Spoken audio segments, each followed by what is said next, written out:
There's no feeling more intense than starting over. If you deleted your homework the day before it was due, as I have, or if you left your wallet at home and you have to go back after spending an hour in the commute. If you won some money at the casino and then put all your winnings on red but it came up black.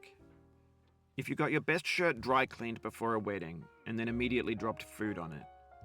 If you won an argument with a friend and then later discovered that they just returned to their original view. Starting over is harder than starting up. If you're not ready for that, like if you've already had a bad day, then what you're about to go through might be too much. Feel free to go away and come back. I'll be here. Alright, thanks for coming with me on this trip. I'll understand if you have to take a break at any point. Just find a safe place to stop and quit the game. And don't worry, I'll save your progress, always, even your mistakes. This game is a homage to a free game that came out in 2002, titled Sexy Hiking.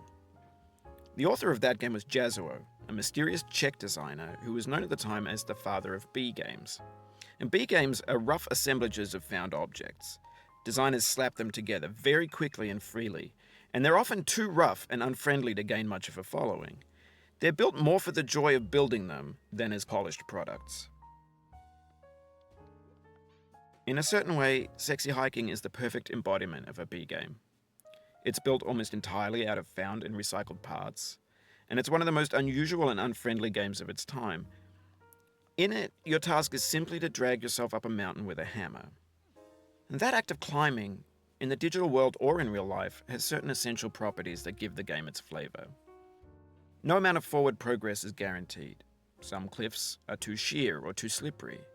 And the player is constantly, unremittingly in danger of falling and losing everything.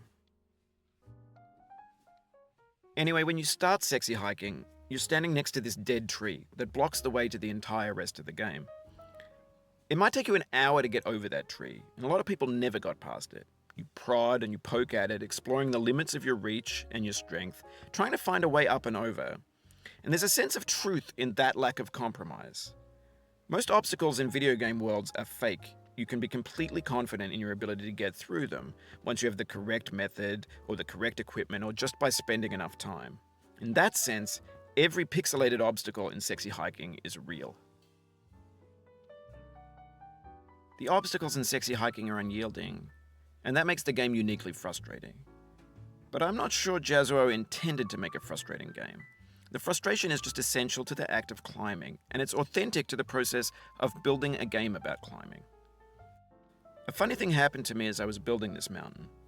I'd have an idea for a new obstacle, and I'd build it, test it, and it would usually turn out to be unreasonably hard.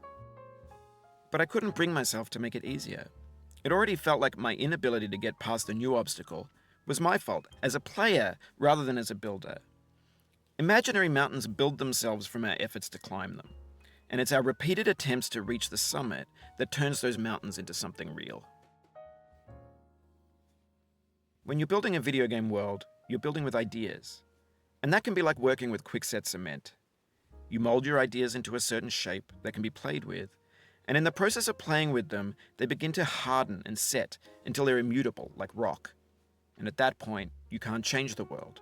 Not without breaking it into pieces and starting fresh with new ideas. For years now, people have been predicting that games would soon be made out of prefabricated objects, bought in a store and assembled into a world. And for the most part, that hasn't happened, because the objects in the stores are trash. I don't mean they look bad or that they're badly made, although a lot of them are. I mean they're trash in the way that food becomes trash as soon as you put it in the sink. Things are made to be consumed and used in a certain context, and once the moment is gone, they transform into garbage.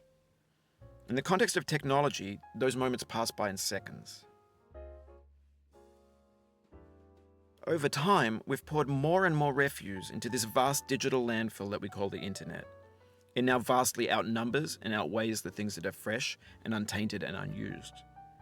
When everything around us is cultural trash, trash becomes the new medium, the lingua franca of the digital age. And you can build culture out of trash. But only trash culture. B games, B movies, B music, B philosophy. Maybe this is what digital culture is. A monstrous mountain of trash, the ash heap of creativity's fountain. A landfill with everything we ever thought of in it. Grand, infinite, and unsorted. There's 3D models of breakfast, Gen X's fanfic novels, Scan magazines, green screen Shia LaBeouf, banned snuff scenes on LiveLeak. Facebook's got lifelike bots with unbranded adverts and candid shots of Kanye and Taylor Swift mashups, car crash epic failed GIFs, Russian dashcam vids,